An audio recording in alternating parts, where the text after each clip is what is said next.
chance for you to go there too, to find your truth, find a new you before you do. I really do not like this guy. He's very poor. He lives in a shack. Yes, he's really pathetic. Yeah, besides, I lent him my shirt too. Really? Yeah. I didn't even know why he's here with us. Yeah. Hey guys, I just heard something. You were talking about this guy in an inappropriate way. You were judging his appearance. You know that in Islam that we don't love people because of their appearances. We love them because they worship Allah like us. Oh, yeah, why not? He's very poor. I'm not lying. Yeah, you're not lying, but that doesn't give you the permission to judge people according to appearance. Yeah. Yes. What are the advantages of getting Allah subhanahu wa ta'ala to love you? We know that one of the greatest things we could do is love each other for the sake of Allah, right? And we'll define what love for the sake of Allah is. But first we want to talk about getting Allah subhanahu wa ta'ala to love you, right? We know that Allah subhanahu wa ta'ala says in the Hadith Qudsi, which is Sahih, on Yawm al-Qiyamah He's going to ask, أين المتحابون في جلالي اليوم أظلهم في ظل يوم لا ظل إلا ظلي. Where are those who love each other for my sake? On this day, I will shade them under my shade when there is no shade but my shade. Subhanallah. So we see that loving each other for the sake of Allah is one of the greatest things. But wait a minute, we said that there is something greater. What is that? That is getting Allah subhanahu wa ta'ala to love you. How can I get Allah to love me? Perhaps I could recite the Quran, maybe pray on time, maybe even pray Qiyam al-Layl when everybody's sleeping and snoring. I wake up and I start praying Qiyam al-Layl, right? And we know what Qiyam al-Layl is. It's a prayer that the Messenger sallallahu alaihi wasallam used to pray, which is not mandatory, but it's optional. And if you pray it, you earn a tremendous reward. And when you pray it, Allah subhanahu wa ta'ala looks down at you with a smile. I just remember the story of An-Nabaji, a person from the old times. One day he bought a jariyah, a concubine, and she stayed at his house the first day. And when she stayed there, he went to sleep at the night. And he said, I'm going to sleep during the nighttime. And she said, don't you feel ashamed? He said, why? She said, don't you feel ashamed that you're going to sleep and your Lord is awake and He never sleeps? He didn't understand what she means. So then she walked out. And he noticed that she disappeared. She isn't in the same room for a while. So he walked after her to see where she is. And he found her praying in the state of sujood. And he listened to what she's saying. And she said, Oh Allah, with your love for me, do not punish me. Have mercy on me. So when she finished praying, he asked her, how do you know Allah loves you? She said, I know Allah loves me because I am able to pray while everybody else is sleeping. Subhanallah. Get Allah to love you. If you get Allah to love you, do you know what happens? A serious event happens up in the skies.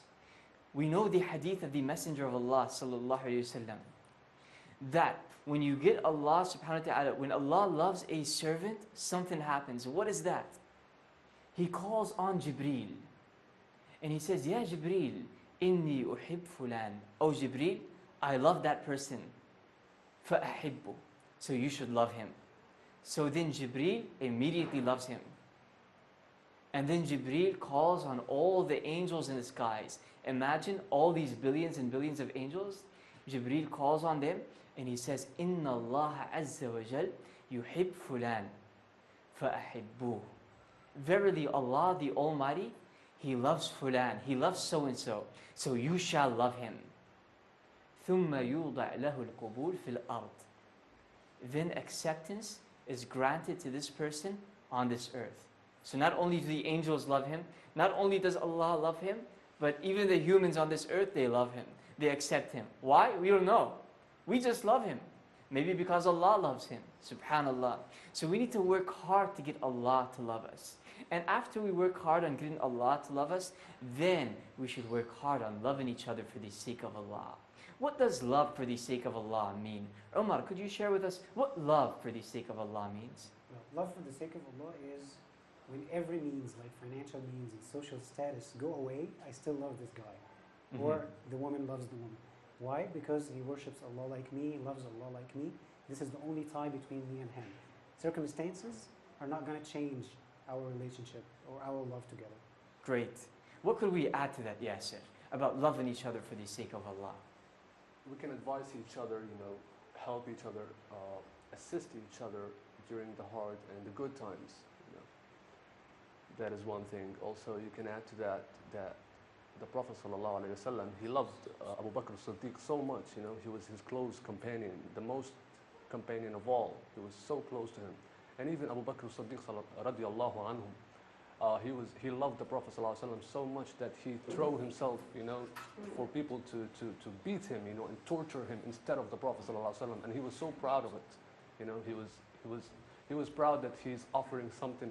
He's getting punished instead of the Prophet ﷺ, and that is the greatest love, one can offer for another. Great. It's a good point. And we know that the Messenger ﷺ and his companion Abu Bakr were great friends. They were really close. And one day they were in the ghar, they were in the cave, and the enemies were chasing them. They were searching for them. They didn't see them because Allah subhanahu wa ta'ala blinded the enemies from seeing the Messenger and Abu Bakr.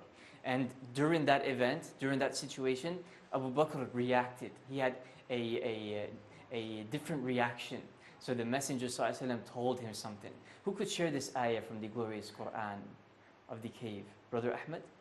Allah subhanahu wa ta'ala says, إذ هما في الغار إذ يقول لصاحبه لا تحزن إن الله معنا. When they were in the cave, remember when they were in the cave and one told his friend, don't get sad, don't feel sorrow, verily Allah is with us. What is this? What kind of love is this? Brother Ahmed. Yes. This is brotherhood, and Subhanallah, Islam is built on this, that people love each other. It's the religion of peace and religion of love. The Prophet, peace be upon him, built this strong Islamic state on people loving each other. When the Prophet, the immigration from Mecca to Medina, the Prophet ﷺ didn't start everything. The first thing he thought about is that to make people love each other, the Ansar and the Muhajirin. And this takes us to one of the advantages of brotherhood or love for the sake of Allah, is that you can solve all the problems that face you, because simply two minds are better than one. Good. Would you mind standing up here with me? And Okay. Perhaps we could write this on the board. To solve problems, you said. Yes. Which is a very important point. And this is an advantage of loving one another for the sake of Allah, to solve each other's problems. And Brother Ahmed will elaborate more on this, inshallah. So what do you mean by solving problems? As I said, life is full of problems and full of trouble. You always feel that everything is going bad, and you don't know what to act. So you go to someone who you love very much and who loves you, someone you're sure that he's not going to betray you, and he loves you and he's careful. He cares about you and he just wants you to be happy. So he will do everything that he can do to help you to solve your problem and to live a happy life. So that is indeed one of the greatest advantages, yeah? Because you come over here, I want to ask you a question.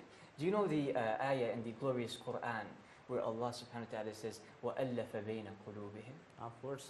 Could you recite this ayah for us, please? Actually, I don't memorize it that well. Okay, could you read it to us? وَأَلَّفَ بَيْنَ قُلُوبِهِمْ لَوْ أَنفَقْتَ مَا فِي الْأَرْضِ جَمِيعًا مَا أَلَّفْتَ بَيْنَ قُلُوبِهِمْ. Yes. Allah subhanahu wa ta'ala brought their hearts together. And if you spent so much money or all the money on the earth, there is no way you could have brought their hearts together. Subhanallah. What does this tell us? It tells us a lot. It tells us that, the Prophet, peace be upon him, he just wants people to he wants to build this value in the Islamic community that if you are one, wants people to be one, just one person, one heart.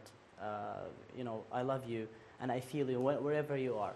But there's also a point here Yes. that it's all in Allah's hands, right? Yeah, of course. I mean, you may put us in a room with like 20 people, and we may try to get along with these people like every day, but there is no way we could get along with them unless if Allah subhanahu wa ta'ala allows it to happen, right?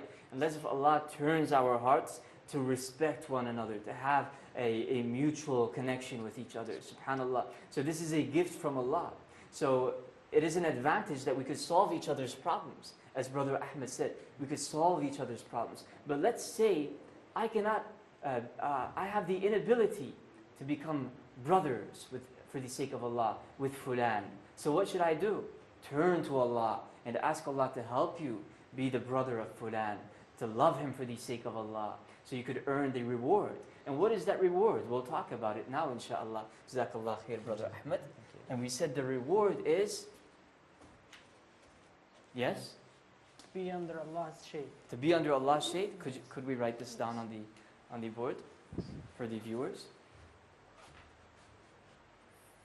Under Allah's shade. At the beginning of this talk, I mentioned a hadith of the Messenger Muhammad ﷺ, which is a hadith Qudsi that Allah said, أَيْنَ الْمُتَحَبُّونَ فِي جَلَالِي. What is this hadith? Could you read it over? Yes, to it us? is just said when Allah comes in the day of judgment and asks, what are those who loved each other for the sake of my glory? Today, on the day when there is no shade by mine, I'll shade them with my shade. And it's really breathtaking to be shaded in the shade of Allah. Subhanallah. Yes. Because on that day, Yes. people are going to be like, come over here. Yes. Come next to me. Some people are going to be like under the shade of Allah, right? And some people are going to be under the torment of Allah. Those people who are under the shade of Allah are those who loved each other for the sake of Allah in the dunya, right? For you to get that reward from Allah, you have to love your friend for the sake of Allah in the dunya now, before you die. And when you love him for the sake of Allah, Allah subhanahu wa ta'ala calls on those people. All the people are being tormented except for a group of people. Amongst this group of people are those who loved each other for the sake of Allah. So Allah asks, where are those who loved each other for my sake? Today I will shade them under my shade when there is no shade. I ask Allah subhanahu wa ta'ala to put us under His shade when there is no shade on that day. Jazakallah khair. And that is another advantage of loving each other for the sake of Allah. What else could we add to that? One advantage of loving each other for the sake of Allah. How about earning Allah's mercy? Earning the mercy of Allah subhanahu wa ta'ala. Allah the most merciful. He has mercy on who? Those people who love each other for His sake. There are more hadith and more ayat that we want to share. And inshallah, after we take our break, we will share those ayat and a hadith and possibly a story with you. Don't you go anywhere. Be with us inshallah. Wassalamu alaikum.